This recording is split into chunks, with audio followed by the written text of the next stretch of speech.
तो friends, Saraswati academy के इस ऑनलाइन प्लेटफॉर्म पे एक बार फिर आपका स्वागत है। मैकेनिक्स के अंदर आज का जो हमारा नेक्स्ट टॉपिक है वो है कॉरियोलिस फोर्स। तो रोटेटिंग फ्रेम ऑफ रेफरेंस हमने पढ़ा था। रोटेटिंग फ्रेम ऑफ रेफरेंस के अंदर किस टाइप से हमारे कोऑर्डिनेट चेंज होंगे, किस टाइप से वेलोसिटी चेंज होगी और किस टाइप से हमारा एक्सेलरेशन चेंज होगा, ये सारा हमने डिस्कस किया था। सो जो हमारा नेक्स्ट टॉपिक है वो है कॉरियोलिस फोर्स या कॉरियोलिस बल। तो बिना किसी देरी के मूव करते हमारे कॉरियोलिस फोर्स की तरफ।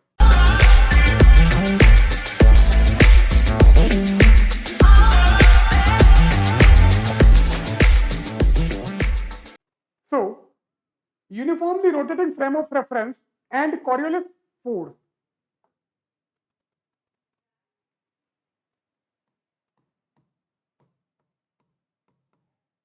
एक समान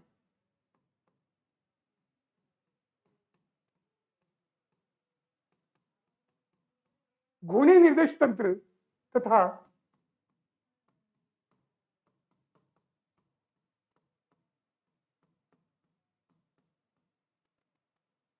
कॉरियोलिस बल।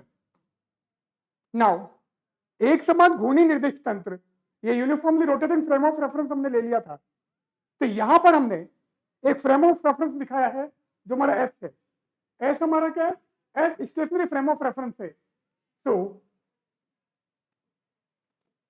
ये हमारा एस, ये एक्स वाई एंड जेड इसकी एक्सिस हो गई और ये हमारा फ्रेम क्या है? एस। नाउ एस हमारा स्टेशनरी है एंड दूसरा जो हम फ्रेम ले रहे हैं वो हमारा क्या है? एस डैश है। तो ये हमारा स्ट्रेस, तो दिस इज स्ट्रेस और ये जो हमारा स्ट्रेस है इसके axis X dash Y dash और जेड डैश ये एक्सिस हो गई। और ये जो हमारा स्ट्रेस फ्रेम है ये क्या है? रोटेटिंग फ्रेम है, ये घूर्णी निर्देश तंत्र है। तो ओमेगा एंगुलर वेलोसिटी से रोटेट कर रहा है। तो ओमेगा हमारी एंगुलर वेलोसिटी, ये कोणीय वेग। तो अगर ओमेगा हमारी एंगुलर वेलोसिटी है, ये कोणीय वेग है, इसका मतलब अगर टी टाइम की बात करें तो टी टाइम के बाद में ये जो एंगल ट्रेवल करेगा, ये जो कोण तय करेगा वो क्या होगा? Omega T. क्योंकि एंगुलर वेलोसिटी, ये कोणीय वेग क्या होता है? कोणीय वेग हमारा होता है कोण बटे समय या एंगल अपॉन टाइम। तो अगर आपको एंगल निकालना है, थीटा निकालना है, तो थीटा क्या आ जाएगा यहां से? Theta equal to omega into T. हमारा क्या आ गया? Omega T. तो टी टाइम के बाद में जो हमारा स्ट्रेस है वो ओमेगा टी एंगल से रोटेट हो जाएगा, ओमेगा टी कोण से घूम जाएगा। प्रारंभ में हमने ये माना है कि एस और स्ट्रेस ओवरलैप कर रहे हैं, एक दूसरे के संपाती हैं। तो जैसे जैसे समय गुजरता जाता है एस डैश रोटेट होता जाता है और टी टाइम के बाद में ये जो एंगल ट्रेवल करेगा, कौन तय करेगा, वो क्या जाएगा? Omega T. नाउ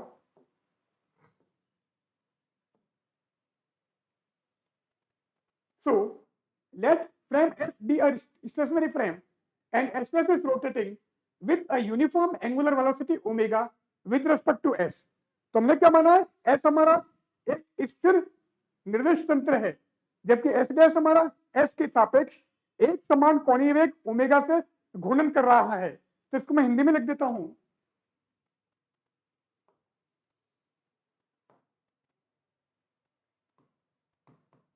तो माना S एक स्थिर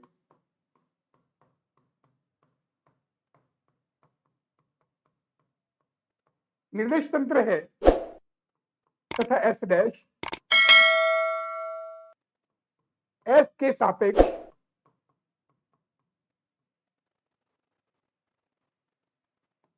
एक समान कोणीय वेग, एक समान कोणीय वेग ओमेगा से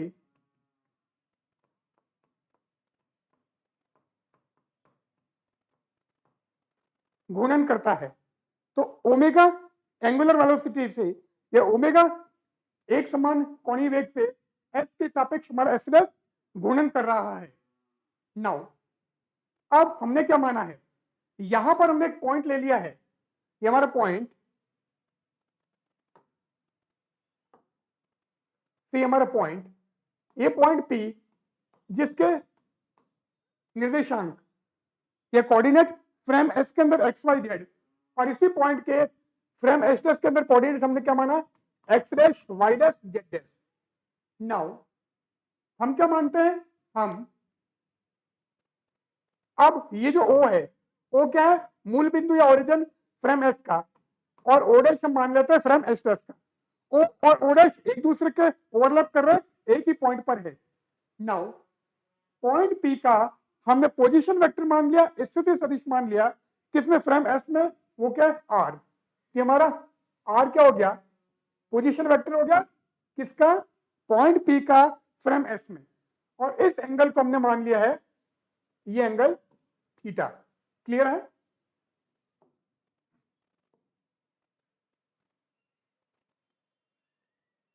now let the unit vectors of frame S and S along x, y and z axis be I, j, k and I dash, j dash, k dash respectively। तो हमने क्या माना है, फ्रेम S के अंदर x, y और z दिशा में जो यूनिट वेक्टर है, एकांक सदिश है, इकाई सदिश है, वो हमने क्या माना, I, j और k। और इसी टाइप से फ्रेम S के अंदर मान लिया I dash, J dash and K dash. ये क्या हमारे unit vector X Y Z direction में frame S and frame S dash में। नाउ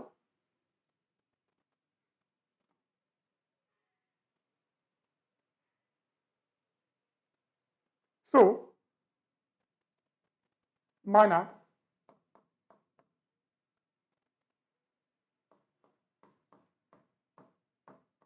निर्देश तंत्र एस तथा एस डैश में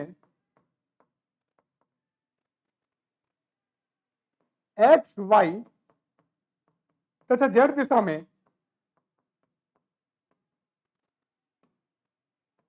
एकांक सदिश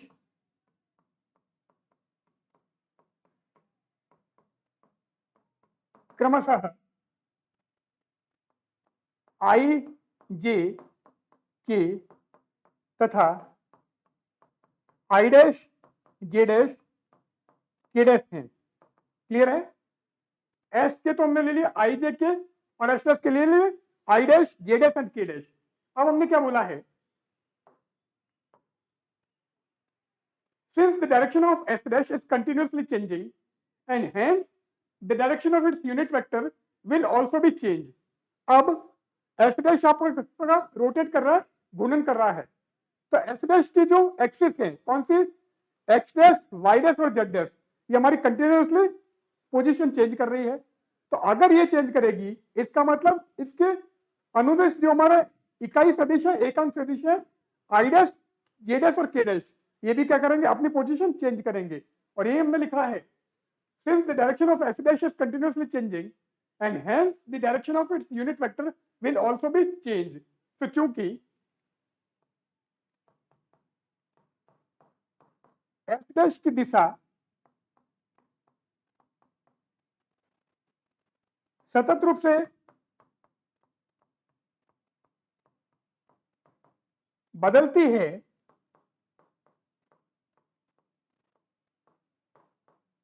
अतः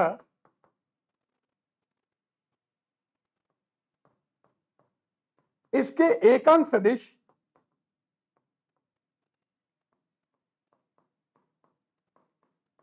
की दिशा भी बदलेगी।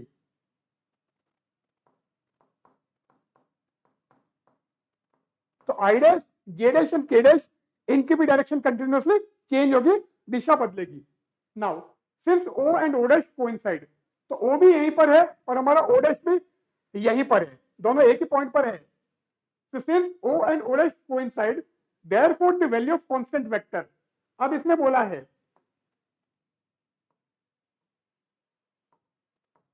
क्या बोला इसने, इसने बोला है कि चूंकि ओ तथा ओ डैश संपाती हैं, अतः इनका the value of constant vector, constant vector में इसको पोजीशन वेक्टर में लिख देते हैं, इसको पोजीशन कर दो। अतः पोजीशन वेक्टर आर, तो निम्न में लिख देता हूं, चूंकि ओ तथा ओ डैश संपाती हैं, अतः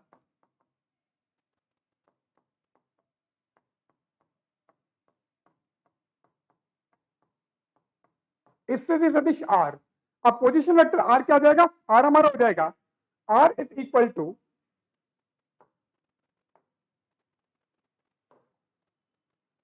are equal to I cap X plus J cap Y plus K cap Z and point P के फ्रॉम एस डैश में कोऑर्डिनेट हमारे X dash Y dash Z dash है, तो आर को आप क्या लिख सकते हो, अगर आप X dash Y dash Z dash की टर्म्स में लिखते हो तो आ जाएगा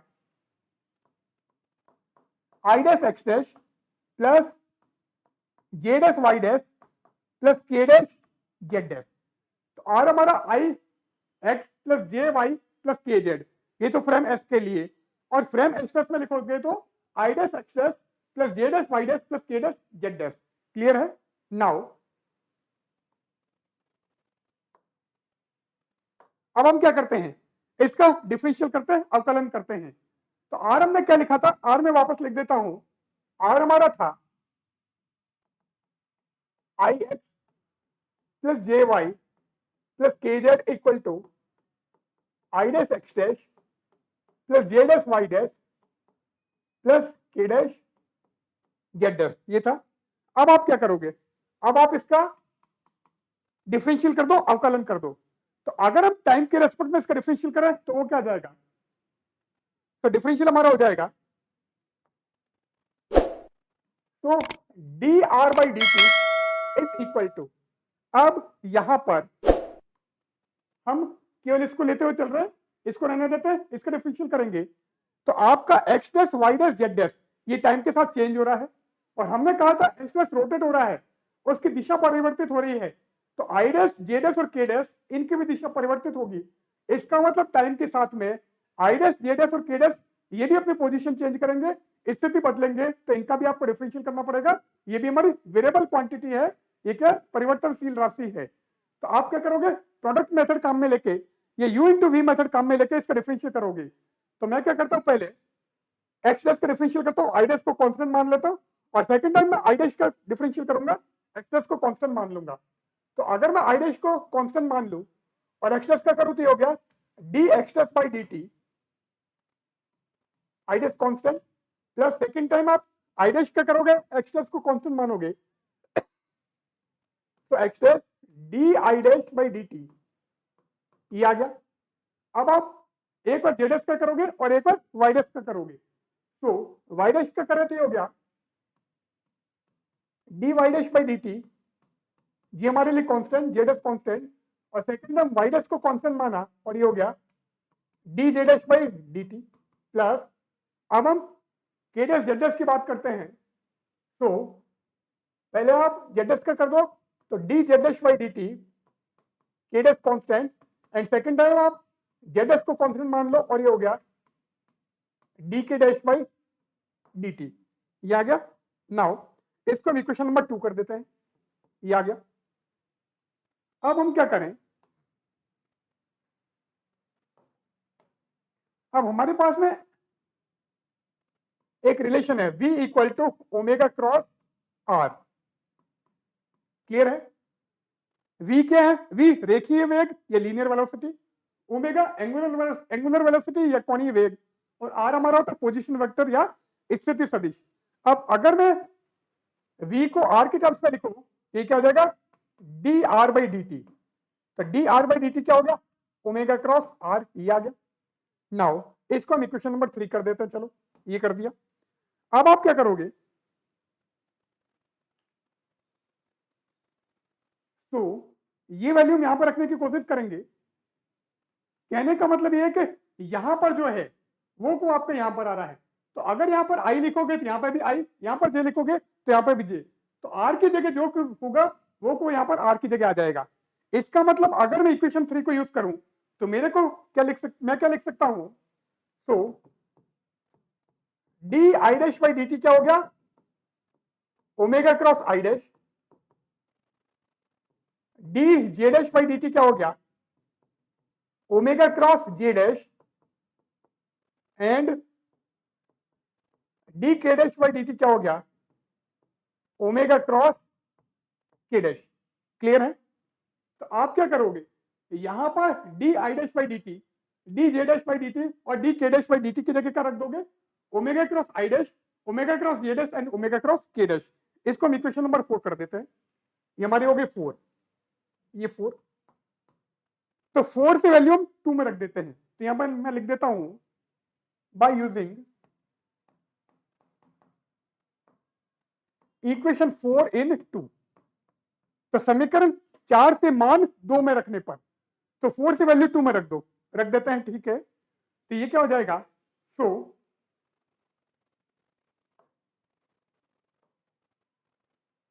D R by D T is equal to, पहले मैं इसको इसको और इसको अलग ले लेता हूं, फिर मैं वैल्यू रखूंगा। तो D X dash by D T I dash plus D Y dash by D T J dash plus D Z dash by D T K dash, ये हमने रख दिया एज इट इज। अब बचे हुए क्या है, बचा हुआ आपका एक तो ये वाला है, देन दूसरा हमारा ये है और तीसरा हमारा ये है। इन तीनों की जगह वैल्यू रख दो। तो यहां पर तो क्या आ जाएगा, D I dash by D T की जगह ओमेगा क्रॉस आई डैश, यहां पर ओमेगा क्रॉस जे डैश और यहां पर ओमेगा क्रॉस के डैश। तो ओमेगा क्रॉस तीनों में कॉमन आ जाएगा, तो मैं कॉमन ले लेता हूं डायरेक्ट।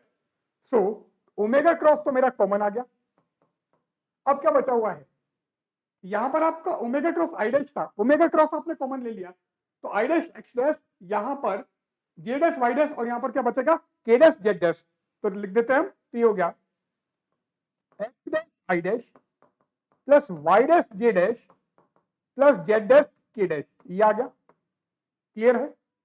अब हम क्या करें, अब हम इसकी जगह वैल्यू रख देते हैं।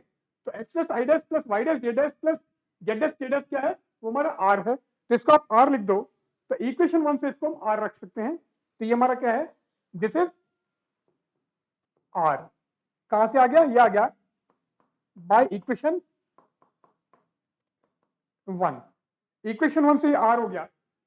तो अब हमको क्या मिल गया, हमको मिल गया है D R by D T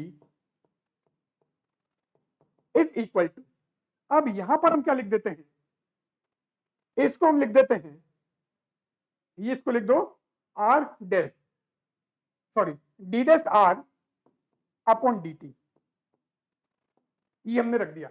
यहां पर D by D T R नहीं लिख सकते, कि D R by D T लिखा तो आर का मतलब आपका ये है, तो आपको डिफरेंशियल करना पड़ेगा आई डैश और एक्स डैश दोनों के सापेक्ष। तो यहां पर मैंने क्या लिखा, इसको लिख दिया है D dash R by D T. इसका मतलब आपको आर का अवकलन करना है, किसमें, फ्रेम एस डैश में विद रिस्पेक्ट टू टाइम। तो D dash by D T आपका डिफरेंशियल ऑपरेटर है या अवकल समाकारक है, अवकल संकारक है, किसमें, फ्रेम एस डैश में। तो जैसे D by D T frame S में होता है, ऐसे D dash by D T है फ्रेम एस डैश के अंदर। तो D dash R by D T plus ये क्या है, ओमेगा क्रॉस आर। तो हमको इक्वेशन मिल गई और इस इक्वेशन को हम रख देते हैं equation number 5। So this is equation number 5। Now यहां पर D dash by D T को मैं लिख देता हूं, D dash by D T क्या है, ये हमारा है डिफरेंशियल ऑपरेटर, डिफरेंशियल ऑपरेटर इन फ्रेम एस डैश। हिंदी में क्या लिखोगे, एस डैश में अवकल संकारक है, अवकल संकारक है। सो एस डैश फ्रेम के अंदर जो आपका डिफरेंशियल ऑपरेटर है, अवकल संकारक है, हमारा D dash by D T है। तो हमको क्या मिला, D R by D T equal to D dash R by D T plus omega cross R. तो हमारे ये इक्वेशन आ गई है।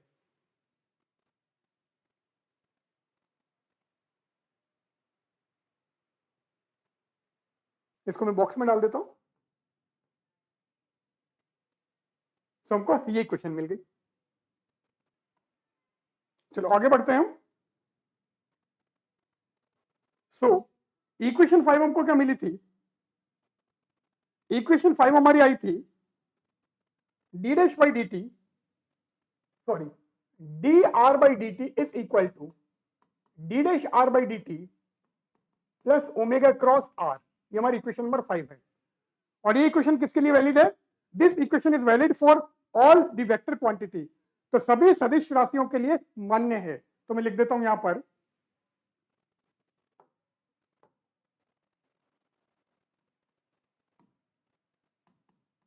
equation 5 is valid for all vector quantity, for all vector quantities। मतलब समीकरण 5 सभी सदिश राशियों के लिए, सभी सदिश राशियों के लिए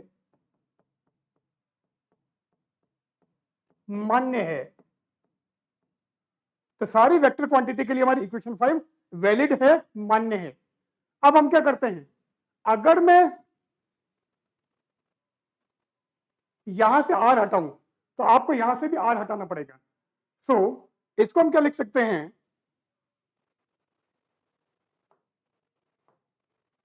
तो सब जगह से आर हटा दो। तो D by D T is equal to D dash by D T plus omega cross. तो आपने यहां से आर हटाया तो यहां से भी आर हट गया, यहां से भी आर हट गया। इसको हम कर देते हैं इक्वेशन नंबर 6। हमारी इक्वेशन नंबर 6। और इस इक्वेशन को क्या बोलते हैं? ये हमारी operator equation. This is operator equation.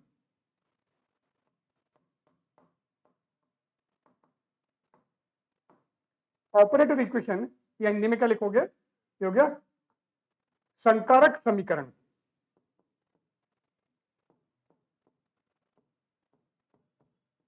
तो हमको ऑपरेटर इक्वेशन मिल गई है, संकारक समीकरण मिल गई। अब हम क्या करेंगे, ये जो हमारी ऑपरेटर इक्वेशन है, इस ऑपरेटर इक्वेशन को यूज करके इस इक्वेशन का आपको डिफरेंशियल करना है।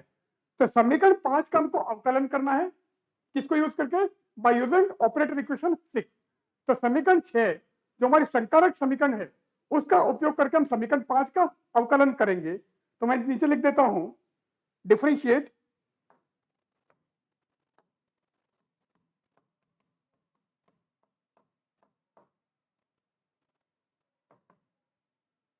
differentiate equation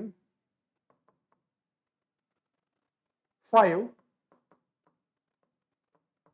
using operator equation, using operator equation। Hindi में क्या लिखोगे,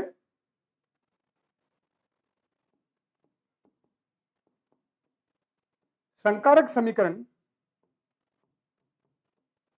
का उपयोग करके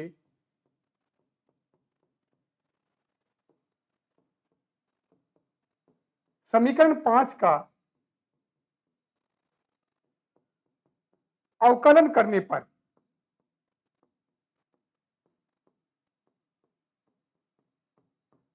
तो ऑपरेटर इक्वेशन हमारी ये है, इसको यूज करके आपको इस इक्वेशन का डिफरेंशिएशन करना है, डिफरेंशिएट करना है, अवकलन करना है। तो ये क्या हो जाएगा, ये हमारा हो जाएगा तो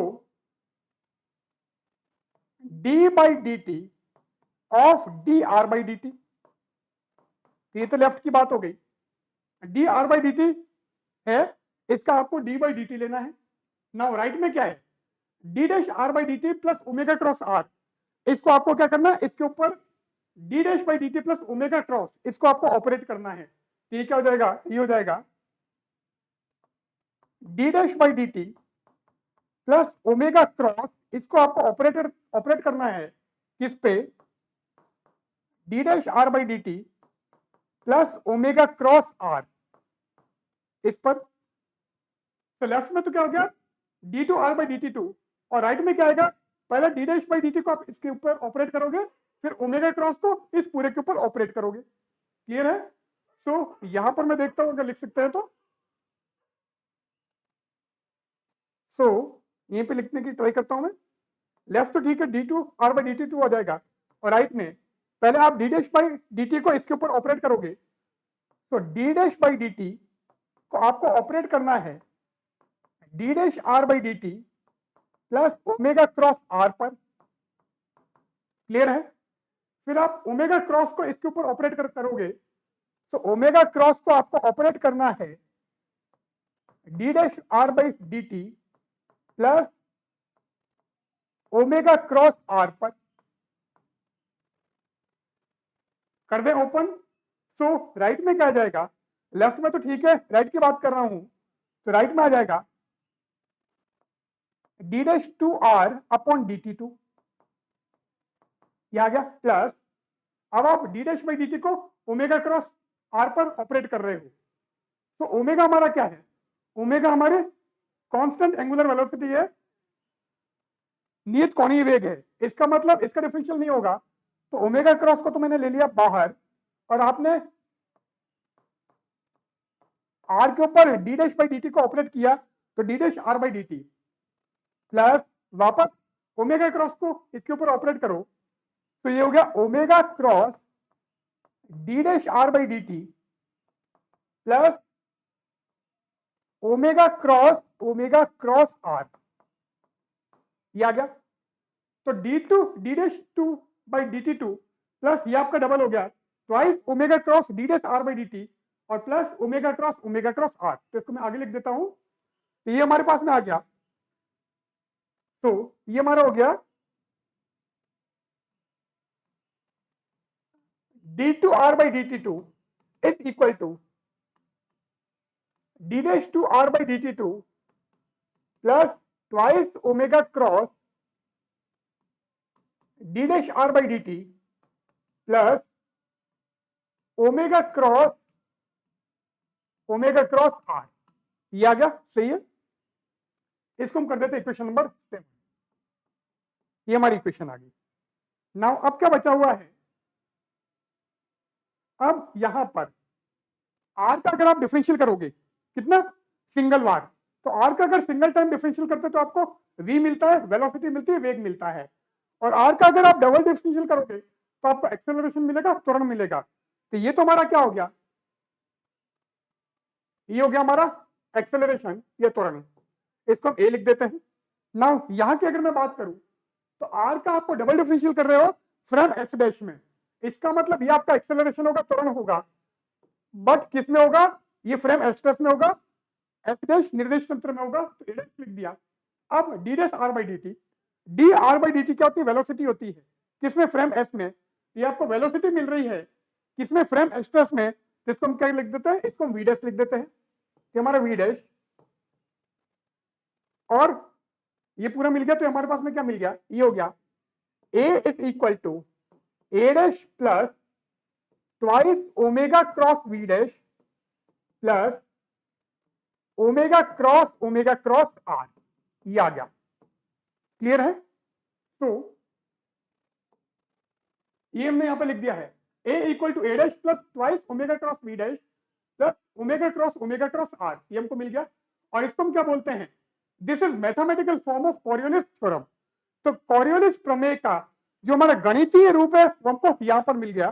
सो आज के वीडियो में यहाँ पे समाप्त करते हैं। आज हमने क्या किया है, आज हमने कॉरियोलिस फोर्स के बारे में डिटेल में डिस्कस किया है, तो आप इस वीडियो को लाइक कीजिएगा, शेयर कीजिएगा, और अगर आप हमारे चैनल पर नए हैं तो चैनल को सब्सक्राइब जरूर कीजिएगा।